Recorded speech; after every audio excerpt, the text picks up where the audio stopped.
It's not the best, but not good. Like, you could put a whole face on my forehead. Gotta stay up there. My sad feather.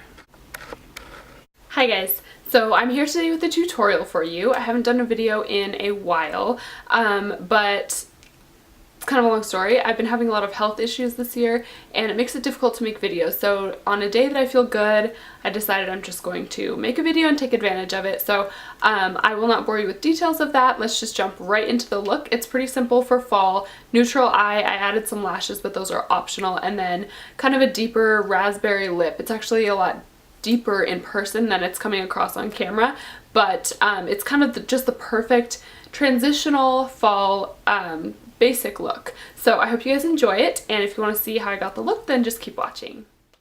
Okay, the first thing I'm going to do is prime my lips, actually. I was going to say eyes, just kidding. So this is just a lip conditioner to get my lips prepared. Next, I'm putting on a moisturizer. That's not lip balm that I'm putting on my forehead. It's an oil moisturizer, and I find this is really nice for before I put my makeup on, just to give me a nice moisturized, kind of plumped skin to work with. So I'm just going to continue to spread that on my face. As you can see, I just use like 4, it comes in a little dropper. I just use 4 drops, and that is enough for my entire face, which is nice. Okay, this is a primer for my face. There are many different kinds of primers. I find that they're necessary if you want your skin to look flawless. You know, you can get like color correcting ones, you can get mattifying ones, you can get plumping, hydrating ones. This one happens to be one that will smooth out and fill your pores to kind of minimize the appearance of your pores. So I use them in all of the areas that I tend to have more visible pores. Now I'm going to start on foundation, so I'm just wetting down my brush a little bit and getting my foundation on the brush. This is actually a CC cream. So I'm just going to kind of apply a sheer coverage of the CC cream. Basically, the function of your foundation, like I've said before, is just to kind of even out your skin tone. So I have a lot of blemishes, as you can see, but that, of course, is what the concealer's for. And there's the concealer. So, like I said, I've been having like health issues this year, and for some reason that means breakouts. Never had breakouts before, and they're kind of driving me insane, but makeup helps a lot with that. So now I'm just going to take an under eye concealer, and this one is just in a tone that's going to cancel out kind of the tones that you can see through my skin there. Smoothing it out with a little brush, and this is not my highlighting concealer. I'll go over and do that in just a second and you will see that one. But there we go, there's my highlighting concealer. So it's going to go underneath my eyes in kind of the check mark upside down triangle configuration, and it looks like a lot, but I kind of just really like my under eyes to be bright, and that's my husband. You can see in the background. I don't know what he's doing. Okay, then I put it in this like little Christmas tree pattern on my forehead, a stripe down my nose, and a little bit on my chin. So go ahead and just pat that in over your face. And what I do is actually, when I set this with a powder, I use a separate powder from the one that I use on the rest of my face, and I'll show you that in a second. So you're supposed to do it with your ring finger. I usually do it with my ring finger and then I give up and I do it with my middle finger because it's a lot faster.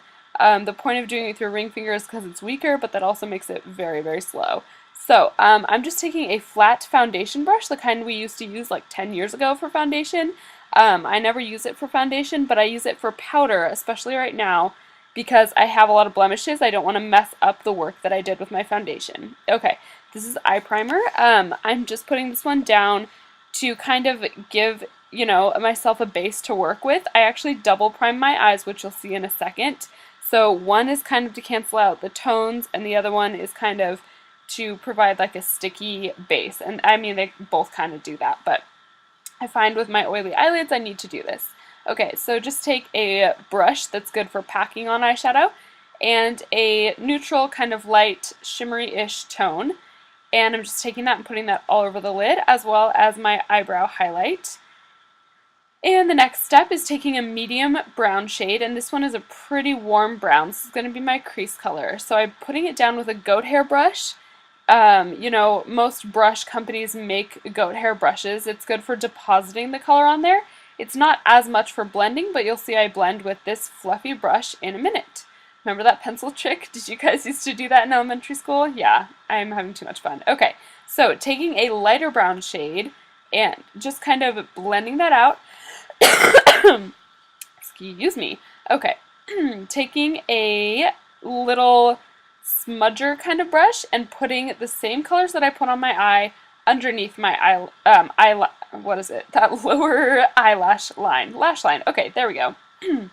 Basically, what this is going to do is just kind of break up that big plane that I highlighted underneath my eye.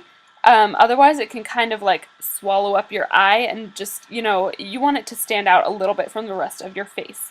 So I'm just blending that really, really well because you don't want it to be any kind of harsh line right there. You want it to kind of seamlessly fade. And magic, I did my eyeliner and my eyebrows while you guys weren't looking. So now I'm going in with fake lashes. These ones are really nice. They're pretty long, but they're kind of a little bit more natural. And they're, you know, not super, super dramatic, but I really like them. These are totally optional for this look, of course. Going in with some mascara. I used to be super scared of the rubber brushes, but I'm getting a little bit used to them, guys. Bear with me. Okay, so now I'm just kind of blending the top lashes in with the false lashes. This is a lip primer. I find that this helps to kind of make your lip color stick a little bit better and stay longer. And I'm using a matte lip color, so I don't know, I just feel like they work really well together. Okay, and this is my lip liner I'm using. It looks fuchsia here. It's actually a little bit deeper in person. Actually, it looks a little scary here. Okay, just lining my lips with that, and I had some kind of problem with my camera. I can't remember which problem it was at this point, but I don't have very much footage of me filling them in, but I basically fill them in with the lip liner completely. That's going to act as a nice base for the lip color. Again, this is a little bit deeper in person, and it comes across quite, I don't know, a little bit more bright on my lips, but in person it's a lot nicer and it's a lot more of a rich color. I really, really like it for this look. So you just want to get a nice opaque application of the lip color, and it's optional if you want to add a gloss. I'm keeping mine matte because I just happen to like the matte look for lips at the moment. Okay, taking a goat hair brush for bronzer, I'm going to use this bronzer and I'm going to contour my face just a little bit. Nothing harsh. You don't want it to be the focus of your face. You want the lips to be the focus. So I'm just kind of blending it out really well. And just going in the general contour area. Then I'm going to contour my forehead because, guys, I have a giant forehead and that's what I have to do. You know, that's what I'm working with. I deal with it. So contour the crap out of that baby. There we go. All right, this is my blush brush. It is a synthetic haired brush, and I'm just going to put this peachish kind of soft colored blush on it, and I actually ended up mixing it with a little bit of a pink one too, but you can do whatever blush you feel like looks best on your skin tone. Okay, so I'm taking this nice highlighter brush, and I'm going to use this powder to set my under eye concealer, and it really brightens the area. I love the way that it looks, and it helps to kind of, like, the concealer I use does not settle in fine lines or anything, but the powder makes it look really, really nice and really, really kind of flawless and fresh and bright and beautiful. Taking that on my forehead as well. Okay, now I'm taking a highlighter on the exact same brush, and this actually does two things. It highlights my cheeks, but it also blends the powder I just used into the line of like where my blush was, so that it's kind of a seamless transition between the two. And voila, we are done. Okay, so this is the finished look, and I hope you guys found this helpful. I just thought it was kind of a nice basic place to start for fall. Oh, don't forget to subscribe if you haven't already, and I will put my Instagram down below. I started a new one because I had originally put like my personal one on YouTube, and I want to keep them separate because like a lot of my friends and family follow my personal one and they don't care about makeup necessarily, so I made a separate one for that. But that's where you can find me, and I will hopefully see you guys very soon in my next video. Bye!